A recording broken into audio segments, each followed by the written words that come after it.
आपण पाहत आहात सच का साथ SS न्यूज। लातूर महानगरपालिकेचे नवनिर्वाचित नगरसेवक इंजिनियर सचिन गायकवाड यांचा लोहारा येथे पंचायत समितीचे अधिकृत उमेदवार वंचित बहुजन आघाडीचे हमीद शेख व जिल्हा परिषदेचे उमेदवार बाळू होळकर यांच्या प्रचारार्थ लोहारा येथे भव्य रॅलीचे आयोजन करण्यात आले होते। मोठ्या संख्येने युवकांनी या रॅलीमध्ये जोश व उल्हासामध्ये सहभाग नोंदवला होता। यावेळी मोठ्या संख्येने गावातील नागरिक व युवक या रॅलीमध्ये व सभेमध्ये उपस्थित होते।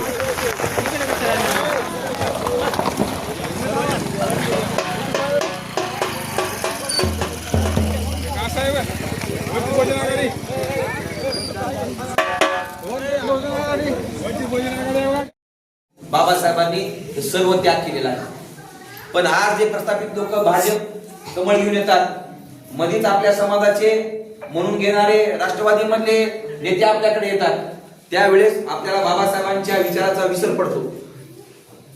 आज जे राष्ट्रवादी जे कुणासोबत जाऊन बसलेली आहे, मांडीला मांडी लावून भाजप सोबत बसलेली आहे, आणि बाबासाहेबांचे नातू बाळासाहेब आंबेडकर साहेब म्हणतात की भाजप हा आमचा शत्रू आहे, तो आमचा वैचारिक शत्रू आहे आणि तो आमचा सामाजिक शत्रू देखील आहे। कारण समाज रचनेमध्ये आम्ही जगत असताना आम्हाला समाज रचनेमध्ये न राहून देण्याचं काम हे RSS आणि समाजवादी सनातनी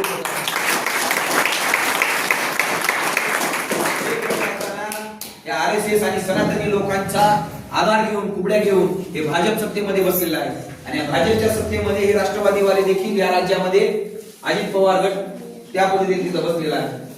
हे दोघंही सामनाथ आणि नागनाथ आहेत। गंगाधरी शक्तिमानेवर शक्तिमानी बघितले का नाही, शक्तिमान मालिका हे असे ते दोघं। मध्ये भाजप आपल्याकडे येणार नाही, कारण त्याला माहित आहे एक चक्र दिसलं गडावर, निळा कलर दिसला गडाला, बाबासाहेबांचे फोटो दिसले की हे कमळाला मतदान करत नाहीत, म्हणून त्याच्यासाठी कोणाला पाठवायचं, चला समाजाचा नेता म्हणून बनसोडे भाऊला पुढे करायचं। त्याच्यामध्ये समाज काय म्हणणार, नाही नाही भाऊ कोण आहे, आपले कोण आहे, आपले, बरोबर आहे का नाही? हो। पण भाऊ कुणासोबत बसले तिथं जाऊन, भाऊ आपले आहेत का?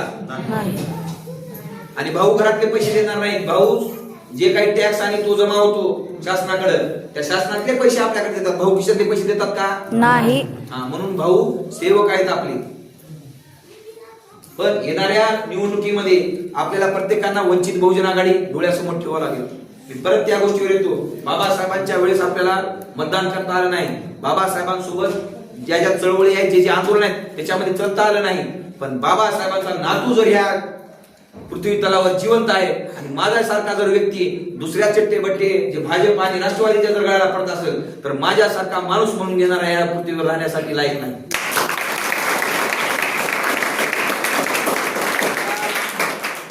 अधिकार कोण दिलाय? बाबासाहेबांनी। मला पाणी पिण्याचा अधिकार कोण दिलाय? बाबासाहेबांनी। माझ्या गळ्यातलं मडकं कोण काढलंय? बाबासाहेबांनी। माझ्या पाठीमागचा झाडू कोण काढलाय? बाबासाहेबांनी। मला शिक्षणाचा अधिकार कोण दिलाय? बाबासाहेबांनी। मला लिहिण्याचा अधिकार कोण दिलाय? बाबासाहेबांनी। हे सर्व बाबासाहेबांनी आंबेडकरांनी केलेलं असलं, आणि त्यांचेच नातू बाबा बाळासाहेब आंबेडकर साहेब जर आपला राजकीय पक्ष घेऊन वंचित बहुजन आघाडी जर घेऊन सोबत वंचित बहुजन आघाडी घेऊन जर आपल्या इथं दारासमोर जर त्यांच्या वंचित बहुजन आघाडीचा जर उमेदवार आलेला असला तर त्याचं प्रत्येकाने स्वागत केलं पाहिजे।